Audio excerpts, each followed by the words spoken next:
آج ہم A M شاہ صوفی کی 2 تحریروں کا ایک آپ کہہ لیں گہرا جائزہ لے رہے ہیں۔ جی ان تحریروں میں کچھ خاص علاقوں میں مسلمانوں کو جو حالات درپیش ہیں اور پھر اسلامی تعلیمات کی روشنی میں ضمیر کو جھنجھوڑنے والی ایک پکار، اس کا تجزیہ ملتا ہے۔ جی ہاں اور یہ بات اہم ہے شروع میں ہی واضح کر دیں کہ مصنف خود کہتے ہیں کہ ان کا مقصد کوئی نفرت پھیلانا یا انتقام کی بات کرنا نہیں ہے، بالکل نہیں۔ بلکہ یہ تحریریں دکھ اور ایک گہری آپ کہہ لیں روحانی تڑپ کا اظہار ہے۔ جی ہاں، اور میرا خیال ہے یہی نقطہ آغاز بہت اہم ہے اس گفتگو کے لیے۔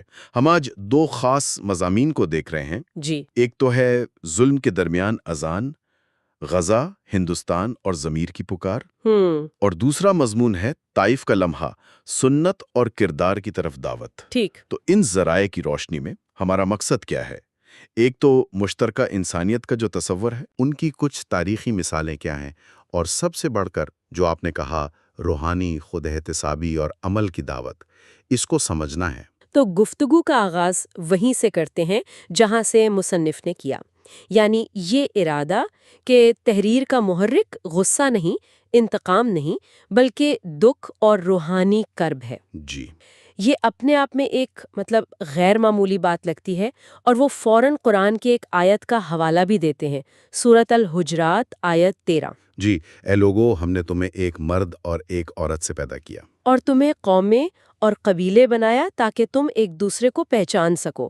یہ آیت یہاں کیوں اہم ہے، اس سارے سیاق و سباق میں؟ دیکھیں یہ آیت ایک طرح سے بنیاد فراہم کرتی ہے مصنف کے موقف کی۔ وہ یاد دلا رہے ہیں کہ تمام تر فرق کے باوجود انسانیت اصل میں ایک ہے۔ آدم و حوا کی اولاد ہیں، تو ایک انسان کا دکھ وہ دوسرے کا دکھ ہونا چاہیے۔ اچھا۔ تو جب مصنف غزہ کا ذکر کرتے ہیں یا ہندوستان میں مسلمانوں کی تکالیف کا، تو وہ اسے صرف ایک گروہ کا مسئلہ نہیں سمجھتے، ٹھیک۔ بلکہ اس آیت کی روشنی میں وہ کہتے ہیں یہ پوری انسانیت کے لیے ایک لمحہ فکریہ ہے۔ جی یہ جو پہچان کا حکم ہے نا قرآن میں، جی یہ صرف جان پہچان نہیں ہے، ایک دوسرے کے حالات کو سمجھنا، احساسات کو، حقوق کو تسلیم کرنا، یہ سب اس میں شامل ہے۔ یہ واقعی ایک بہت گہری بات ہے۔ اچھا، مصنف پھر اس دکھ کو 2 خاص جگہوں کے حوالے سے بیان کرتے ہیں، غزہ اور ہندوستان۔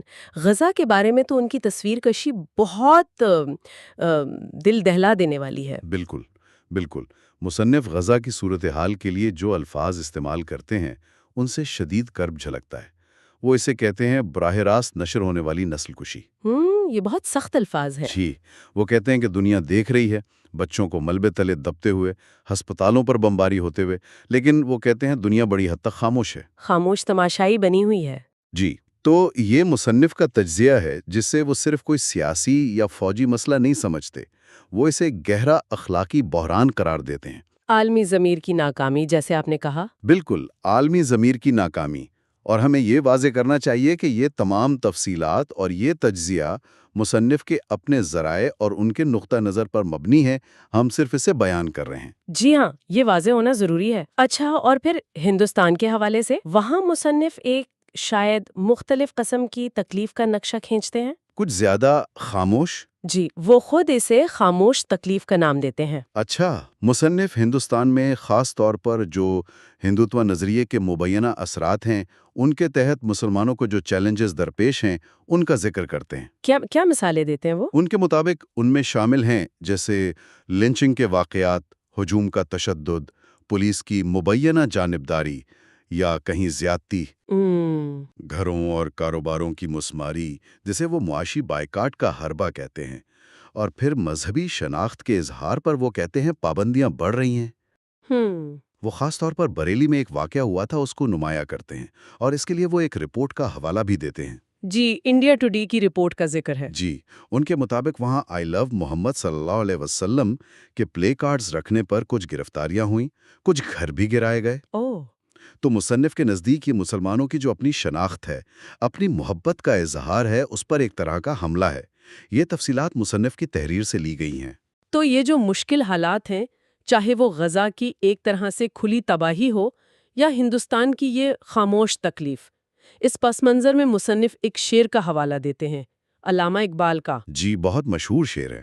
اگرچہ بت ہیں جماعت کی آستینوں میں، مجھے ہے حکم اذاں لا الہ الا اللہ۔ اس شعر کا یہاں کیا مطلب بنتا ہے؟ دیکھیں یہ شعر مصنف کے استدلال میں ایک آپ کہہ لیں مرکزی حیثیت رکھتا ہے۔ یہ جو استعارہ ہے نا، جماعت کی آستینوں میں بت، یہ بڑا گہرا ہے۔ جی مصنف کی تشریح یہ ہے کہ یہ صرف کوئی باہر کا ظلم یا دشمن نہیں ہے۔ اچھا، تو پھر کیا؟ یہ شاید اندر کی کمزوریاں بھی ہو سکتی ہیں، منافقت بھی، یا وہ طاقتیں جو بظاہر اپنی لگتی ہیں مگر نقصان پہنچا رہی ہیں۔ یعنی اندرونی اور بیرونی دونوں؟ جی، دونوں۔ لیکن شعر کا اصل زور وہ دوسرے مصرے پر ہے، مجھے ہے حکم اذاں لا الہ الا اللہ۔ جی، یعنی حالات جیسے بھی ہوں، چیلنجز کتنے ہی سخت کیوں نہ ہوں، اندرونی ہوں یا بیرونی، جو بنیادی فرض ہے، ایمان کا اعلان، توحید کی پکار، وہ نہیں چھوڑنی۔ تو اذان یہاں صرف وہ مسجد والی اذان نہیں ہے؟ نہیں، مصنف کے نزدیک یہ ایک علامت ہے، ظلم کے سامنے، ناانصافی کے سامنے، جھوٹ کے سامنے، حق کا اصول کا موقف اپنانا، یہ ہے وہ اذان۔ تو یہ ایک طرح کی مزاحمت بھی ہوئی پھر؟ جی، مصنف اسے اسی طرح پیش کرتے ہیں۔ وہ اس اذان کو ایک تاریخی تسلسل میں دیکھتے ہیں۔ تاریخی تسلسل سے کیا مراد ہے؟ مطلب یہ وہی آواز ہے جو مکہ کے محاصرے میں ثابت قدم رہنے والوں کی تھی۔ یہ وہی سرگوشی ہے جو یثرب یعنی مدینہ میں ایک نئی پناہ گاہ بنانے والوں کی تھی۔ اور کربلا کا بھی ذکر کیا تھا انہوں نے؟ جی، یہ کربلا میں اصولوں پر سمجھوتا نہ کرنے والوں کی گونج ہے۔ تو یہ صرف ایک مذہبی نعرہ نہیں رہتا، یہ تاریخ کے ہر دور میں مسلمانوں کے لیے ایک یاد دہانی ہے کہ بھئی تمہارا درد دیکھا جا رہا ہے، تمہاری شناخت قیمتی ہے، تمہارا ایمان کوئی جرم نہیں جس پر معافی مانگو۔ صحیح۔ مصنف کے نزدیک یہ اذان ظلم کے سامنے اپنی موجودگی اور اپنے عقیدے کا ایک پرامن مگر پختہ اعلان ہے۔ اچھا، اسی ثابت قدمی اور ایمان کے امتحان والے خیال کو مصنف ایک اور تاریخی واقعے سے جوڑتے ہیں، وہ اسے کہتے ہیں طائف کا لمحہ۔ یہ کیا واقعہ ہے اور آج کے لیے اس کی کیا اہمیت بتاتے ہیں وہ؟ جی، یہ سیرت نبی صلی اللہ علیہ وسلم کا ایک بہت ہی آپ کہہ لیں دل کو چھو لینے والا بلکہ تکلیف دہ واقعہ ہے۔ جی، طائف کا واقعہ۔ جب نبی اکرم صلی اللہ علیہ وسلم اسلام کی دعوت لے کر مکہ کے قریب طائف گئے تو وہاں کے سرداروں نے نہ صرف دعوت ٹھکرائی بلکہ بہت برا سلوک کیا تھا۔ جی، شہر کے لڑکوں کو پیچھے لگا دیا، جنہوں نے آپ صلی اللہ علیہ وسلم پر پتھر برسائے، یہاں تک کہ آپ صلی اللہ علیہ وسلم لوہ لوہان ہو گئے۔ اللہ اکبر۔ اس شدید جسمانی اور ذہنی اذیت کے عالم میں روایت میں آتا ہے کہ فرشتے نے آ کر پیشکش کی کہ حکم دیں تو اس قوم کو پہاڑوں کے بیچ پیس دیا جائے۔ لیکن آپ صلی اللہ علیہ وآلہ وسلم نے منع فرما دیا۔ جی، منع فرما دیا اور ان کے لیے ہدایت کی دعا کی۔ اور اسی موقع پر آپ صلی اللہ علیہ وسلم نے اللہ سے جو دعا کی تھی اس کا ایک جملہ مصنف نقل کرتے ہیں، جس کا مفہوم کچھ یوں ہے کیا؟ کہ اے اللہ، اگر تو مجھ سے ناراض نہیں ہے تو مجھے کوئی پرواہ نہیں کہ مجھ پر کیا گزرتی ہے۔ سبحان اللہ، یہ تو صبر اور توکل کی انتہا ہے۔ لیکن مصنف اس لمحے کو آج کے مسلمانوں سے کیسے جوڑتے ہیں؟ خاص طور پر جیسے بریلی کے واقعے کا ذکر ہوا، یہ موازنہ تو بہت بڑا لگتا ہے۔ جی، موازنہ بڑا ہے اور مصنف اسے بہت احتیاط سے استعمال کرتے ہیں۔ ان کا مقصد یہ کہنا نہیں ہے کہ آج کے مسلمان نعوذ باللہ نبی صلی اللہ علیہ وآلہ وسلم کے برابر ہیں، نہیں، بلکہ یہ کہ انہیں جو آزمائشیں پیش آ رہی ہیں وہ انہیں ایک ایسے ہی روحانی دوراہے پر لا کھڑا کرتی ہیں جہاں ان کے ایمان کا اصل امتحان ہوتا ہے۔ اچھا، مصنف کے نزدیک آج کے مسلمانوں کے لیے، خاص طور پر ہندوستان میں یا کہیں بھی جہاں انہیں شناخت کی وجہ سے مشکلات ہیں، یہ ایک طرح کا طائف کا لمحہ ہے۔ یعنی پتھر کھا کر بھی؟ جی، پتھر کھا کر بھی، زخم سہ کر بھی، اپنے بنیادی عقیدے پر، اپنی شناخت پر قائم رہنے کی پکار۔ یہ وہی پکار ہے جیسے حضرت بلال رضی اللہ تعالیٰ عنہ تپتی ریت پر کہتے تھے، احد احد، ایک یعنی اللہ ایک ہے۔ تمام تکلیف کے باوجود اللہ کی وحدانیت کا اقرار۔ تو مصنف کا پیغام یہ ہے کہ مسلمان اپنی حفاظت کے لیے یا دنیاوی آسانیوں کے لیے نبی اکرم صلی اللہ علیہ وآلہ وسلم سے اپنی محبت کا، اپنے ایمان کے اصولوں کا سودا نہ کریں۔ یہ ظلم کے سامنے اپنی اذان جاری رکھنے کی دعوت ہے۔ بالکل، وہی بات۔ اپنی اذان یعنی اپنے ایمان کا اعلان جاری رکھیں۔ اچھا، طائف کی دعا میں وہ جو پہلو تھا کہ اگر تو مجھ سے ناراض نہیں، اس سے مصنف ایک بہت سوال اٹھاتے ہیں جو شاید بہت سے لوگوں کے ذہن میں ہو کہ کیا آج اللہ مسلمانوں سے ناراض ہے؟ جی بالکل۔ یہ تو بہت براہ راست خود احتسابی کی دعوت ہے۔ جی، اور یہ مصنف کے استدلال کا ایک اہم موڑ ہے۔ وہ طائف کے واقعے سے صرف ثابت قدمی کا سبق نہیں لیتے، بلکہ گہری خودشناسی، خود احتسابی کی ضرورت پر زور دیتے ہیں۔ وہ یہ سوال اٹھا کر کہ کیا اللہ ہم سے ناراض ہے، مسلمانوں کو اپنی اجتماعی حالت پر غور کرنے کو کہتے ہیں۔ اور پھر فوراً قرآن کی آیت کا حوالہ۔ جی، فوراً سورۃ الرعد آیت 11 کا حوالہ دیتے ہیں۔ بے شک اللہ کسی قوم کی حالت نہیں بدلتا جب تک وہ خود اپنے آپ میں تبدیلی نہ لائیں۔ یعنی تبدیلی اندر سے آئے گی۔ جی، یہ آیت واضح کرتی ہے کہ حالات کی تبدیلی کا آغاز اندر سے ہوتا ہے، باہر سے نہیں، پہلے اندر سے۔ تو مصنف کے نزدیک یہ اندرونی تبدیلی کیا ہے؟ مطلب کن چیزوں پر وہ زور دے رہے ہیں؟ مصنف بہت واضح طور پر کہتے ہیں کہ قرآن و سنت کی طرف حقیقی معنوں میں لوٹنا ہوگا۔ حقیقی معنوں میں؟ جی، مطلب یہ صرف رسمی عبادات نہیں ہیں، نماز، روزہ، حج، زکوٰۃ اپنی جگہ، لیکن طرز زندگی، سوچ اور سب سے بڑھ کر کردار یعنی اخلاق، اس میں تبدیلی کا مطالبہ ہے۔ کردار پر بہت زور ہے۔ بہت زیادہ۔ وہ حدیث نقل کرتے ہیں نا، جی مجھے اچھے کردار کی تکمیل کے لیے بھیجا گیا ہے۔ جی۔ مصنف کہتے ہیں کہ اسلام صرف چند عبادات کا نام نہیں، یہ ایک پورا طرز زندگی ہے جس میں سچائی، امانت، دیانت، وعدہ پورا کرنا، دوسروں کا خیال رکھنا، یہ ساری اعلیٰ اخلاقی قدریں مرکزی حیثیت رکھتی ہیں۔ اور مصنف اس حوالے سے مسلمانوں کی جو موجودہ حالت ہے اس پر کچھ تنقید بھی کرتے نظر آتے ہیں۔ ہاں، وہ آپ کہہ لیں افسوس کا اظہار کرتے ہیں، یہ ان کا اپنا تجزیہ ہے جی۔ کہ آج مسلمانوں کی اکثریت عملی زندگی میں ان اخلاقی اصولوں سے شاید دور ہو گئی ہے۔ وہ کہتے ہیں کہ جھوٹ، دھوکہ دہی، ملاوٹ، دوسروں کا حق مارنا، یہ چیزیں معاشرے میں عام ہو گئی ہیں۔ یہ تو سخت بات ہے۔ جی، سخت بات ہے۔ ان کے مطابق صرف عبادات کی کثرت کافی نہیں، اگر کردار ٹھیک نہیں، معاملات درست نہیں، تبدیلی صرف دعاؤں سے یا نعروں سے نہیں آئے گی۔ تو پھر کیسے آئے گی؟ اس کے لیے شعوری طور پر جان بوجھ کر اپنی زندگیوں کو قرآن و سنت کے اخلاقی سانچے میں ڈھالنا ہوگا۔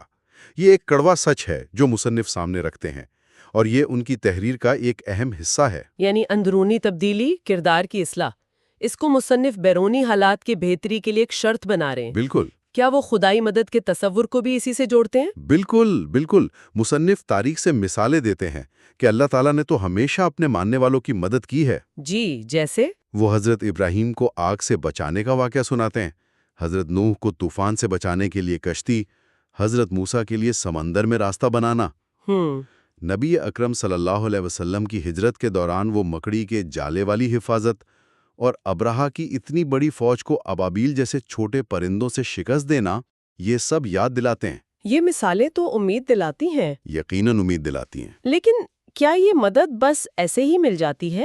مصنف کے مطابق اس کی کوئی شرط بھی ہے؟ ہاں، یہی اہم نقطہ ہے۔